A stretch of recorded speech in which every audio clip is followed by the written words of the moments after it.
What is up, guys? Jeremy here and welcome back to another video. So I'm going to be showing you guys how you can get iFile on your non-jailbroken device. This is definitely really cool. Now, of course, since you are not jailbroken, you won't have complete access to the entire file system on your device, but you will have access to certain parts.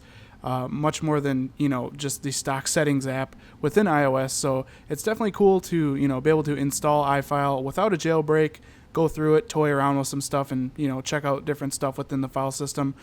Just keep in mind, since you are not jailbroken, you don't have access to everything, just limited stuff. So first off, we're going to jump onto our computer. I will leave a link for this down in the description. It is the iFile IPA. So be sure to check in the description for this download. You can just click on download through browser. I've already done it, so we can go ahead and minimize Safari. As you guys can see, I do have the iFile.ipa right there. You will have to unzip it. On Mac, it's super easy. Just double click on the zip file. If you're on Windows, you'll probably have to extract it from the zip file, so keep that in mind. The next thing you'll need to do is have Impactor. So go ahead and make sure you have Impactor on your computer. Again, I'll leave a link for that down in the description as well. And then go ahead and plug your device into your computer. And then all we have to do is drag the IPA and drop it within Impactor.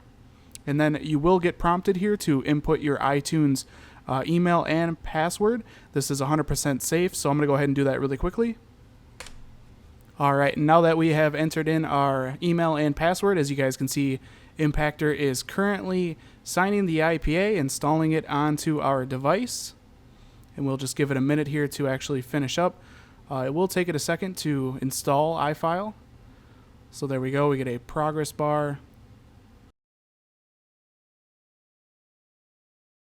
Alrighty, it is finally done installing. That took probably about a minute and a half to 2 minutes, so just give it some time. It does take a minute, like I said. Now we're going to go ahead and jump over to my device, and as you guys can see, there is iFile. Of course, it looks a little different because I have a theme enabled on my device, but this is iFile, so you guys will notice when you try to open it for the first time, you will have to trust this application. Since I'm jailbroken, I don't actually have to trust the application, so we're going to go ahead and exit out.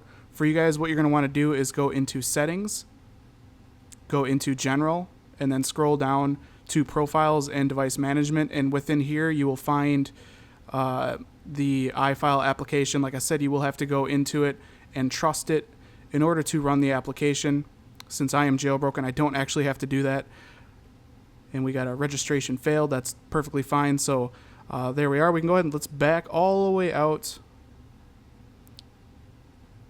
So there is iFile, and that's how you're going to install iFile on a non-jailbroken device. So definitely very cool. Again, like I said, guys, you're not going to have complete access to the entire file system unless you're jailbroken. But what's cool about it is you still have access to certain parts of the file system, much more, that you can go through within iFile rather than just your stock iOS settings application. So very cool. That is how you install iFile onto a non-jailbroken device. I hope you guys enjoyed this tutorial. If you did, definitely throw me a thumbs up. That helps me out a lot here at the channel. And if you guys want to see more videos like this in the future, don't forget to click that subscribe button. This has been Jeremy, and I will catch you guys in the next one. Later.